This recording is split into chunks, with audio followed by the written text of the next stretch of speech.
sobre políticas de segurança pública. Na verdade, a minha trajetória é mais de chegar na discussão das políticas de segurança por uma série de temas da sociologia, áreas que vocês já devem ter entrado em contato, que tem um certo desenvolvimento no Brasil desde pelo menos dos anos 80, do século XX, né, esse momento que há um maior adensamento em áreas como a sociologia da violência, sociologia da punição, do controle social, estudos mais específicos sobre prisão, polícia e segurança pública. Então, o meu caminho é um pouco esse, né? A partir da formação mais da área de sociologia, a partir desse trabalho no núcleo de estudos da violência, como chegamos nesses temas, como podemos fazer uma abordagem, evidentemente aqui não é a abordagem, né? Não é nem o que eu vou falar, uma abordagem propriamente técnica, eu pensei mais em colocar algumas ideias gerais, né? Só que mais para o nosso debate. De alguma forma, o que move, né, o nosso questionamento são questões que têm sido debatidas já há muito tempo no núcleo de estudos da violência, basicamente a questão, né, de como podemos compreender, né, e combater e pensar a questão da violência, das políticas de segurança pública a partir da transição democrática, né, e na atualidade.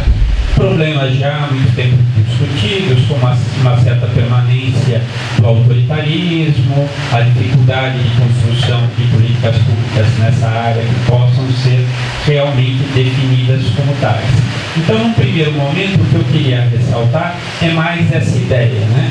Do ponto de vista desse campo mais geral, da violência, da punição, das questões prisionais, etc., como podemos pensar essas questões das políticas de segurança, de políticas públicas, né? Como trazer a discussão das políticas públicas para essa área? Me parece que a questão é mais interessante, provavelmente é uma área onde a abertura do problema seja no momento, né? Não que isso deva permanecer, mas no momento é mais interessante propriamente do que uma discussão técnica. Aí, evidentemente, é uma discussão que se abre aí até para o debate, mas me parece totalmente diferente de outras áreas, né, de desenvolvimento das políticas públicas, como a área de saúde, a área de educação e etc. Então, me parece que é um momento onde, no campo da segurança pública, é mais um próprio questionamento, né? Então, o que podemos, né, chamar, o que se desenvolve no campo da segurança, mesmo um pouco do campo do controle do crime, de modo mais geral, da punição, nós podemos, né, pensar essas ações como políticas públicas. Essa era a primeira questão que eu queria trazer aqui para vocês. Para isso eu vou fazer um rápido, né, não quero aborrecer vocês muito com isso, mas um certo trabalho conceitual, ou seja, algumas ideias. Eu não pretendo, evidentemente, fazer um mapeamento das discussões na área, nem como disse, sou especialista nisso, mas trazendo uma discussão que é mais própria dos autores franceses, sobretudo Pierre Boulez, né, a questão, uma abordagem sobre as políticas públicas, pensar um pouco, então, a questão das políticas de segurança pública. Vocês já devem estar familiarizados com as definições, né, elas variam um pouco, mas, basicamente, a análise das políticas públicas, geralmente o que se pensa é a questão do Estado em ação. Então, como é a ação propriamente do Estado, numa série de áreas, né? Então, ao contrário de outras discussões, né, da uma própria teoria do Estado, como o Estado realmente funciona, né, como ele realmente age em relação a uma série de setores da vida social.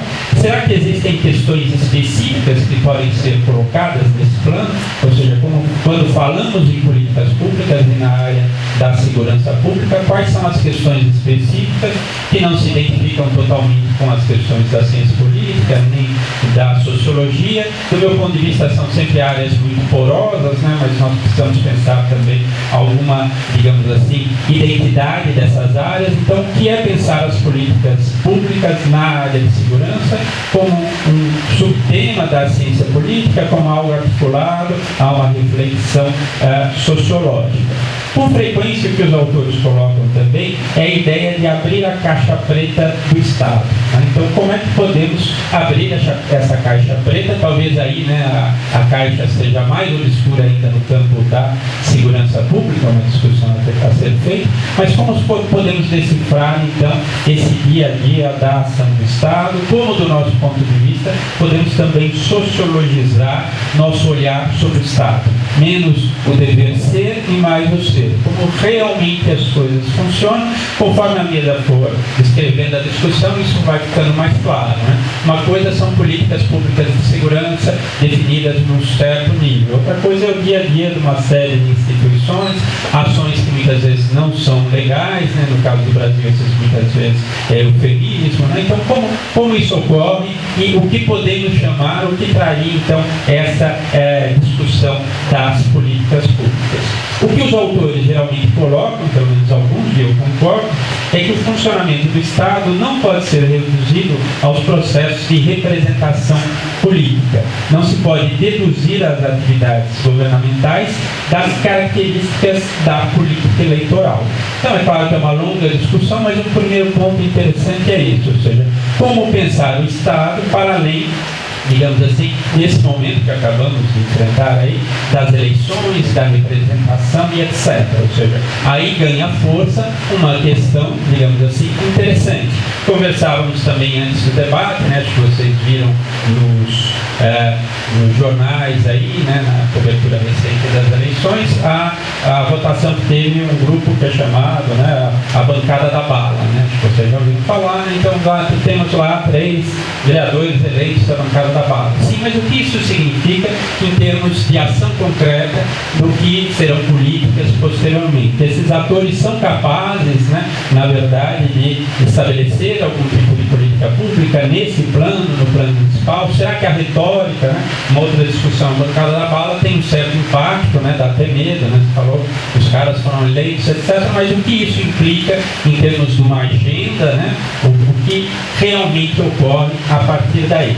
Então, essa ideia que me parece interessante, e aí temos então um espaço para identificar políticas públicas em vários planos, em vários momentos da ação estatal. Com frequência também a ideia é que as políticas públicas então são um conjunto de medidas concretas, conjunto de decisões, se escreve num quadro geral de ações. Políticas públicas têm um público, fins e objetivos a atingir. Então me parece que a questão básica aqui, ao discutirmos a segurança pública, é: será que podemos, digamos assim, a partir dessa grade, pensarmos o que está acontecendo nessa área como políticas públicas? Né? Essa é toda uma discussão hoje em dia, só para adiantar um assunto, acerca da letalidade policial, né? O crescimento ou não das taxas de homicídio, etc. Mas isso é política pública em algum sentido? Esses objetivos estão claramente formulados? Isso é algo que a sociedade suporta, mas talvez não explicite? Aí que me parece que percebemos um conjunto de problemas, um conjunto de questões que podemos colocar nessa área de pesquisa.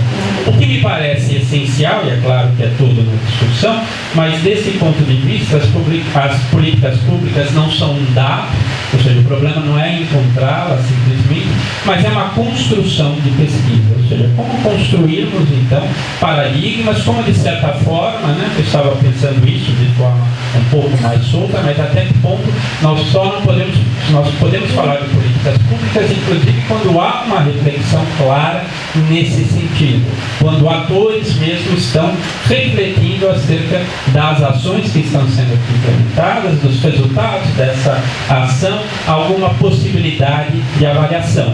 É claro que aí temos situações surrealistas, né? Então veja, em relação à questão da letalidade, da violência extralegal, evidentemente aí não há nenhum critério de avaliação, né? Não podemos contar, né, o número de mortos, né, no enfrentamento, isso é um dado, isso é um indicador de avaliação? Evidentemente não, mas onde então teríamos nessa área indicadores nesse sentido? Com frequência também é colocada a ideia de uma sequência, evidentemente essa sequência não é tão simples, mas a ideia é que a identificação, né, se pensarmos, ainda estou no plano das políticas públicas em geral, a ideia é que temos a identificação de um problema, algo que aparece como problemático, que implica numa ação.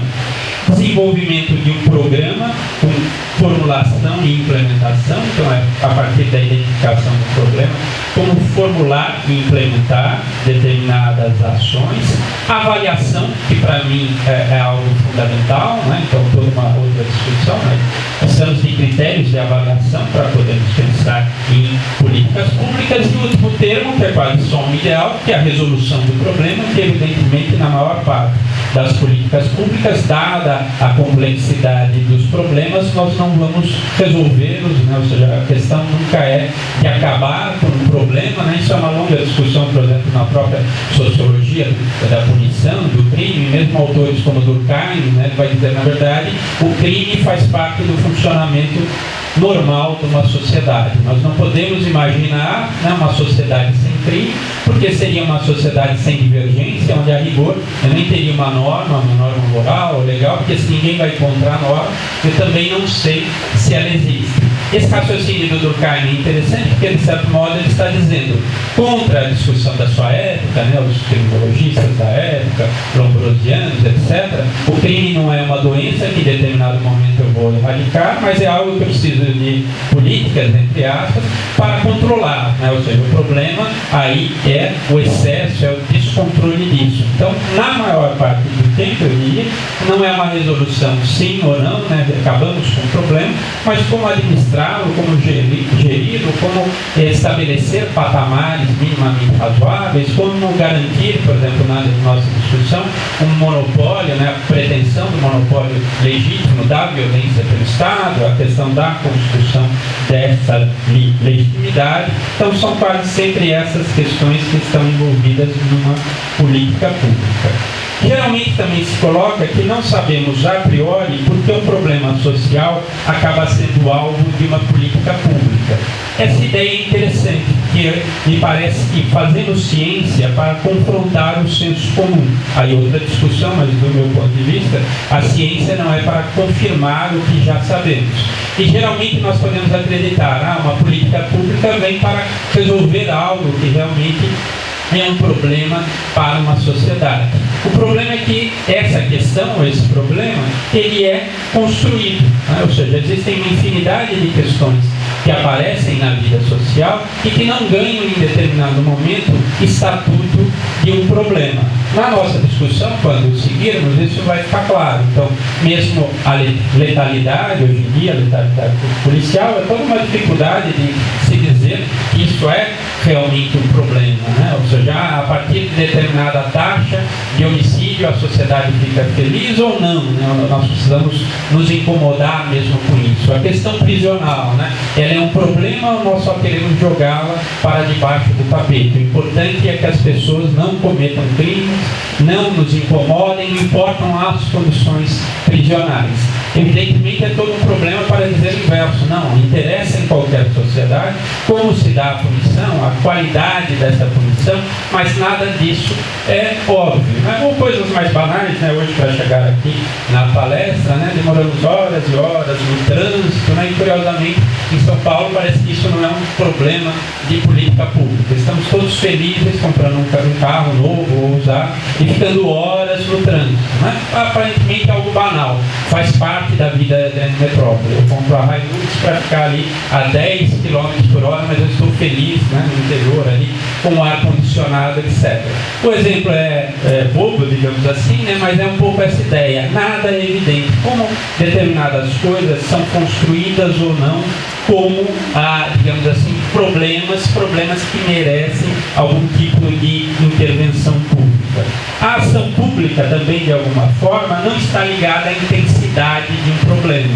É outra discurso banal, né? Que de repente nós nos movemos porque o problema atinge, digamos assim, uma situação insuportável.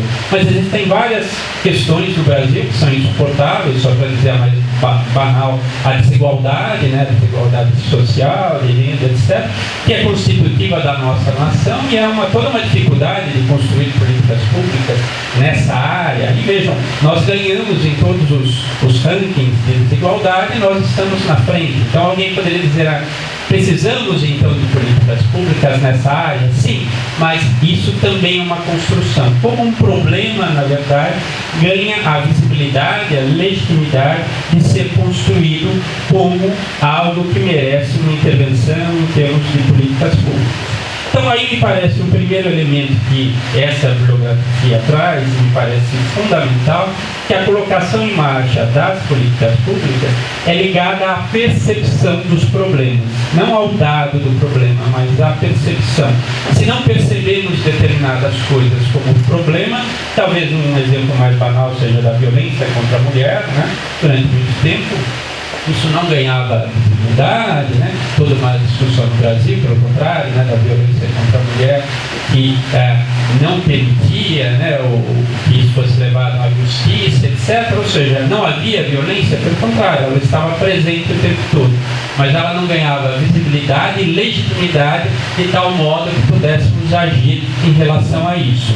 Com frequência, a percepção contemporânea é o inverso, né? A gente vai falar, nossa, como existe hoje violência contra a mulher, mas por quê? Porque isso está aparecendo nos indicadores, isso está aparecendo como problema das políticas públicas. Então, esse aspecto me parece essencial e talvez uma discussão nossa que já se abra é justamente isso, a dificuldade de construção da percepção desses problemas da nossa área, da segurança pública, do controle do crime, das questões prisionais como problemas de toda a sociedade e problemas que implicam em políticas públicas com algum grau de avaliação, de controle, de accountability, de uma série de coisas que afinal estão atreladas a esse problema, ou seja, o problema político é necessariamente, ou das políticas públicas, uma construção social.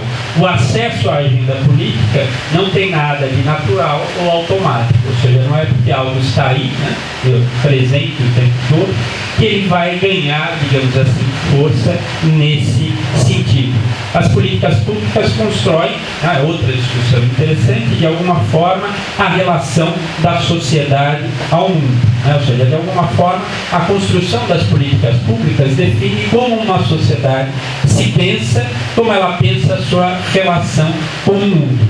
Talvez um dos nossos problemas, né, que vamos retomar aqui depois, seja justamente esse, como as questões próprias das políticas de segurança, das políticas criminais, da questão prisional, como durante longo tempo no Brasil, elas não ganham digamos assim, essa percepção como políticas públicas. Ou durante muito tempo, elas poderiam ser percepções de setores das elites, de grupos especializados, de profissionais do direito, de algumas áreas, mas como eu diria, talvez a característica básica da nossa discussão é essa dificuldade justamente de que esses temas ganhem uma percepção. É claro que isso não é só brasileiro, né? É toda uma questão, uma construção a longo prazo. Aí muitos autores que saem dessa discussão, mas eu acho que da discussão especializada, mas que são interessantes, por exemplo, Michel Foucault, lá no Vigiar e Punir, provocando nesse sentido, né, como a questão da punição na nossa sociedade, ela, na modernidade, ela sai de cena, ela parece algo só especializado, algo que deve se dar apenas atrás dos muros das prisões, mas na verdade continua sendo um aspecto fundamental de como uma sociedade se organiza. Então, até que ponto, né, justamente na nossa área, não seriam essas características dos problemas próprios dessas áreas, desses problemas que aparecem, mas também de uma certa tradição brasileira, onde talvez o autoritarismo, né, uma série de legados e de reproduções aí, de problemas de reprodução da violência, da desigualdade social, nessa área não se coloca de forma mais clara, né? Então, é esse esforço que me parece que se coloca quando falamos em políticas públicas na área de segurança. Precisamos abrir a própria indagação acerca desses problemas, porque nada é óbvio, né? Então, como, diante de tudo que poderemos ver no campo prisional, das ações policiais, né? Mesmo da política criminal, como podemos falar em políticas públicas, como podemos desenvolver essas ideias, né? Trabalhar esses temas nessa área. área. Eu queria só dar alguns exemplos para essa parte mais abstrata, eram esses os elementos que eu queria colocar, mas eu chamaria a atenção de vocês como, se vocês acessarem o site do Núcleo de Estudos da Violência, vários dos nossos trabalhos apontam para isso, para uma discussão das políticas públicas de segurança nessa área, mas com frequência com uma abordagem histórica, né? Questões da atualidade sempre colocado, mas também com uma abordagem histórica, e como a partir dessas discussões, dessas pesquisas, o que está em jogo é isso, como numa série de temas específicos podemos pensar a ação do Estado, em que momento podemos chamar de políticas públicas o que está acontecendo, quais as decisões tomadas, quais o âmbito de discussão e etc.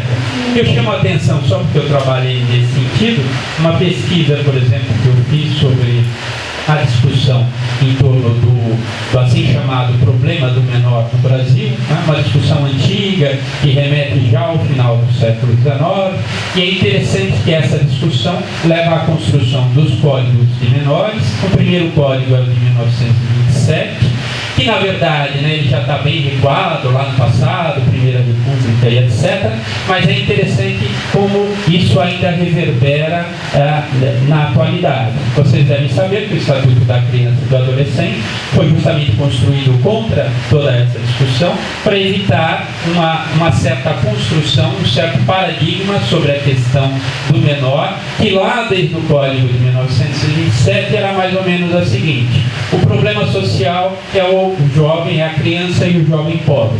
Qual que é o problema da criança e do jovem pobre? É que se ele não trabalhar cedo, ele vai ser um delinquente. Né? Essa é a discussão que aparece no Brasil desde o final do século XIX, em São Paulo, por exemplo, com as ondas de imigrantes, etc. O que a elite se perguntava era isso, né? O que fazer com essa criançada e esses adolescentes que aparecem na rua e etc. Eu dou exemplo, quem quiser lá tem os artigos pendurados, etc., mas é um exemplo de uma construção, não é propriamente uma política pública, né? Aí teríamos toda uma discussão mais específica, mas é interessante como essa legislação da menoridade até hoje define as ações de alguns agentes. Não é de se espantar se um policial lá no Datena falar: o menor se apresentou para mim, etc., o menor em atitude suspeita, porque a gramática permanece. Já não é mais a gramática da política de segurança, mas um dia foi uma gramática, inclusive, da legislação. E eu trago esse exemplo porque é curioso, é que se vocês pegarem os textos, os dados, os trabalhos históricos que mostram lá a Primeira República, etc., nada indicava que jovens e adolescentes, né, ou mesmo crianças, eram uma grande ameaça social, né? Ou seja, eles eram algo que desafiava a sociedade brasileira de modo nenhum. Era um dado, ou seja, evidentemente existiam crianças na rua, né, até como recentemente, né, esse processo de expulsão das crianças das ruas é bem mais recente, né? Então não havia escolarização em massa, etc., etc. E é uma determinada formulação das elites da época, uma preocupação muito com a ordem social, há uma opção de não pensar a questão da escolarização em massa como uma saída, que dá nessa construção, digamos assim, uma preocupação, sobretudo dos jovens e crianças pobres, em termos de construção de segurança pública, ou de preocupação de ordem pública. A provocação é que mesmo hoje em dia, em termos do Estatuto da Criança e do Adolescente, as coisas não são tão diferentes. Quem não acredite, assista lá o Datena, né, que volta e meia, o discurso é esse, ó, mais um crime cometido por jovem, né, imediatamente vem o discurso, né, eu não gostaria de processo do Datena, né, então faço, como hoje em dia, né, tudo é gravado, eu faço parênteses, nada contra o Datena, apenas já entendo que dá, etc. Mas, evidentemente, a gramática ali está colocada. Quando algo acontece, imediatamente vem o discurso: olha que absurdo, os jovens não são punidos, etc., e etc. Mas não se pergunta o básico. Primeiro, o que aquele evento implica em termos dos homicídios, dos acontecimentos em determinado momento. Segundo, qual a política e os parâmetros definidos pelo Estatuto da Criança e do Adolescente? Por que determinados valores foram tomados, etc. Então, esse tipo de discussão discussão é que me parece interessante. Até só para ir finalizando, a ideia era 20 minutos, eu já estou estourando aqui um pouco de tempo, mas o que eu queria trazer para vocês é justamente isso. Acredito que o que o Fernando e a Camila irão colocar aqui para discussão é justamente essas ações nessa área da segurança pública, como podemos ter parâmetros então de avaliação, quando podemos ou não dizer que estamos construindo ou não políticas públicas nessa área. Eu faria até uma brincadeira, mas com fundo de verdade, né, que me parece que o Brasil é um país muito interessante para pensarmos inclusive espécies de construção de contrapolíticas de segurança. Imaginem, por exemplo, de novo, todo esse discurso, né, contra os direitos humanos. Acredito que todos já conversaram com os taxistas, etc., que sempre vem com um discurso, né, que absurdo, direitos humanos só para bandidos, né, esse pessoal dos direitos humanos, né, só querem defender bandidos, etc., etc. Na nossa sociedade é um discurso que circula, é uma gramática de como explicamos uma série de coisas. Pessoas se elegem, curiosamente, vejam isso, pessoas se elegem por discurso contra os direitos humanos.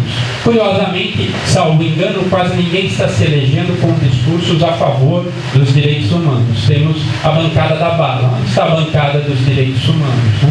Pouco difícil de identificar. Então vejam que coisa trágica, mas interessante de ser pensada. Até que ponto uma série de políticas que são fundamentais na sociedade contemporânea, que são políticas transnacionais de promoção dos direitos humanos, não são, digamos assim, neutralizadas, porque se criam discursos e práticas que falam o inverso. Então a questão da letalidade policial ou da violência na nossa sociedade não precisamos discutir, porque afinal quem morre merecia. A questão prisional também não precisa ser discutida, porque afinal quem está lá deveria estar lá, né? Nunca tem a discussão recente, né, sobre a questão lá do massacre do Carandiru, mas desde aquele momento até hoje em dia o discurso que circula é que aqueles que morreram tinham alguma coisa a pagar, né? Então essa ideia, não estavam sob a custódia do Estado, etc. Então me parece que temos muita coisa a pensar também em termos de formas de neutralização das políticas públicas, que muitas vezes se colocam oficialmente, mas na prática, nos discursos, na mentalidade, digamos assim, nas próprias percepções, elas acabam neutralizadas. Esses me parecem temas, então, que valem a pena ser discutidos. Eu passo a palavra aos colegas, que daí, tenho certeza, vão tornar a discussão aí menos abstrata. Obrigado.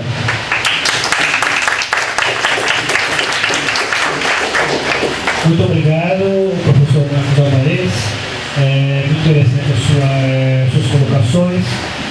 Eu queria dizer ao público que, por ser o nome do evento, Café com PP, Café com Políticas Públicas, e temos aqui tanto café com açúcar ou sem açúcar e adoçante, e as bolachas, durante as conversas vocês podem vir aqui também se servir no local de registração, apenas queremos fazer um ambiente mais descontraído aqui. Eu vou apresentar o professor Fernando Afonso Sala. Antes de apresentar a nossa professora Camila, geralmente a gente faz as honras da casa para as mulheres primeiro. Como no caso ela é uma professora da UFMC, vai ficar por último, mas os convidados, né, que vieram de fora, a gente dá as honras da casa para eles. Portanto, o professor Fernando Afonso Sala, ele fez graduação em Ciência Política e Sociais pela Escola de Sociologia e Política de São Paulo, mestrado e doutorado pela USP, é pesquisador do NEG, do Núcleo de Estudos da Violência, da USP, tem experiência em Sociologia da Violência, atua nos temas prisão, políticas públicas, violência, justiça criminal e direitos humanos. Eu passo a palavra para o professor Fernando. Boa tarde a todos. Queria agradecer inicialmente o convite feito pelo Arthur e pela Federal para participar desse encontro. Eu vou destacar aqui, aproveitando um pouco as colocações do Marcos, e vou talvez trazer um pouquinho mais para um plano concreto no sentido da realização de 2 projetos que foram feitos no Núcleo de Estudos da Violência, diretamente relacionados às políticas de segurança. E que o Marcos estamos envolvidos ainda nisso e agora recentemente com a própria Camila. Eu queria, na verdade, comentar um pouco esses projetos, porque eles exemplificam um pouco, ou eles dão uma certa ossatura para algumas das colocações do Marcos, quer dizer, como que a gente enfrenta, ou como que a gente pode trazer para um plano de análise, um plano de pesquisa, essas questões que o Marcos colocou, ou esses impasses, essas dúvidas relacionadas à temática da segurança pública. Então, de certa forma, é como se fosse uma espécie de uma ilustração de como é que nós lidamos, de novo lembrando, né, que nós aqui somos muito mais na área da sociologia do que propriamente da ciência política, então a nossa entrada na temática das políticas públicas, ela não é uma entrada, por assim dizer, hard, como a gente tem hoje no campo da ciência política.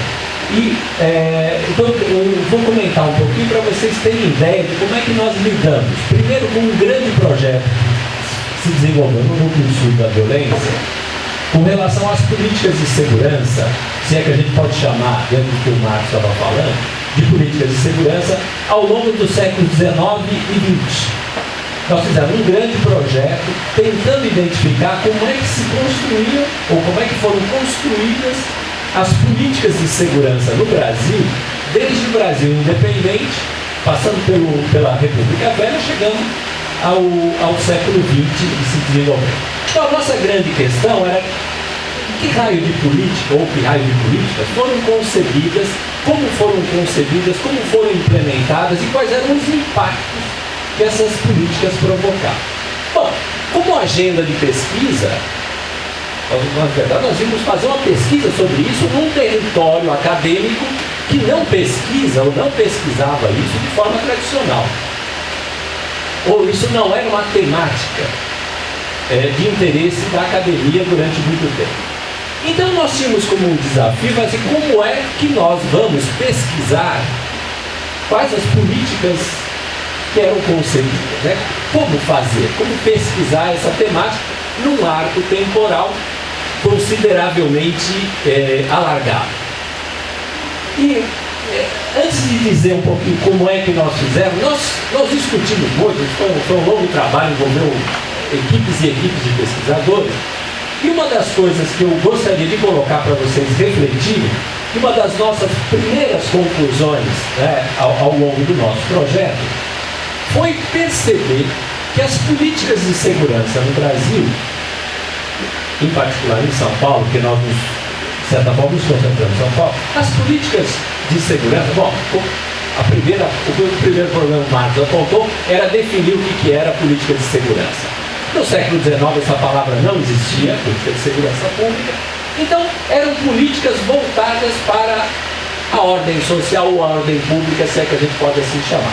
Então uma primeira coisa para a gente pensar, é isso que o Marcos apontou e que nós fomos identificando no curso de 2 séculos, praticamente de uma pesquisa, que esse conceito do que é segurança pública, do que é ordem pública e como mantê-la ou como controlá-la, varia de acordo com as percepções, com a pauta do que é colocado como problema. Então essa é uma questão fundamental, porque isso é extremamente plástico, extremamente maleável ao longo de todo o trajeto da pesquisa. E uma coisa que nos chamou poderosamente a atenção, e que eu acho que é motivo para nós depois termos um minuto para debate sobre isso, é que as políticas de segurança, as políticas de ordem pública, elas sempre tinham uma direção que a gente chama, né, com o pessoal às vezes especializado, chama de top-down, ou seja, eram sempre políticas de elite, concebidas pelas elites e que eram, vamos dizer assim, sempre impostas de cima para baixo. Ou seja, se hoje, com a democratização, desde os anos 80, a gente consegue ter espaços de negociação, conferências, conselhos, reuniões e mecanismos para trazer a colaboração ou a participação popular, ao longo de toda a trajetória para trás da história política e social brasileira, nada. Nós não encontramos, de certa forma,